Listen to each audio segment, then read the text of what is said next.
കാനഡയിലെ ടൊറാന്റോയിൽ വിമാനാപകടം. ലാൻഡിംഗിന് ശേഷം തലകീഴായി മറിയുകയായിരുന്നു. 18 പേർക്ക് പരിക്കേറ്റു. 3 പേരുടെ നില ഗുരുതരമാണ്. 80 പേരാണ് വിമാനത്തിൽ ഉണ്ടായിരുന്നത്.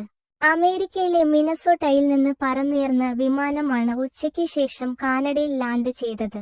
മഞ്ഞുമൂടിയ റൺവേയിൽ ലാൻഡ് ചെയ്തതിന് തൊട്ടു പിന്നാലെ വിമാനം തലകീഴായി മറിയുകയായിരുന്നു. യാത്രക്കാർ എല്ലാവരും സീറ്റ് ബെൽറ്റ് ധരിച്ചതാണ് വലിയ അത്യാഹിതങ്ങൾ ഒഴിവാക്കിയത്. അപകടകാരണത്തെക്കുറിച്ച് അധികൃതർ ഇതുവരെ പ്രതികരിച്ചിട്ടില്ല. ഒരു കൊച്ചുകുട്ടിക്കും 60-ന് മുകളിൽ പ്രായമുള്ള ഒരാൾക്കും മധ്യവയസ്കയായ ഒരു സ്ത്രീക്കും ഗുരുതരമായി പരുക്കേറ്റെന്ന് അന്താരാഷ്ട്ര മാധ്യമങ്ങൾ റിപ്പോർട്ട് ചെയ്യുന്നു.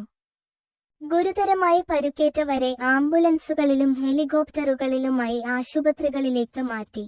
വിമാനത്തിന്റെ ഫ്യൂസ്ലേജിൽ നിന്ന് പുക ഉയർന്നതിനാൽ അഗ്നിശമന സേനാംഗങ്ങളും സ്ഥലത്തെത്തിയിട്ടുണ്ട്.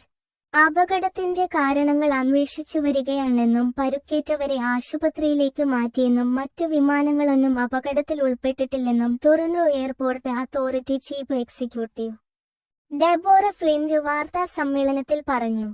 അപകടത്തിന് പിന്നാലെ വിമാനത്താവളത്തിന്റെ പ്രവർത്തനം താത്കാലികമായി നിർത്തിവച്ചെന്നും വിമാനങ്ങൾ വഴിതിരിച്ചുവിട്ട് മറ്റിടങ്ങളിൽ ലാൻഡ് ചെയ്യാൻ സൗകര്യം ഏർപ്പെടുത്തിയതായും അദ്ദേഹം വ്യക്തമാക്കി.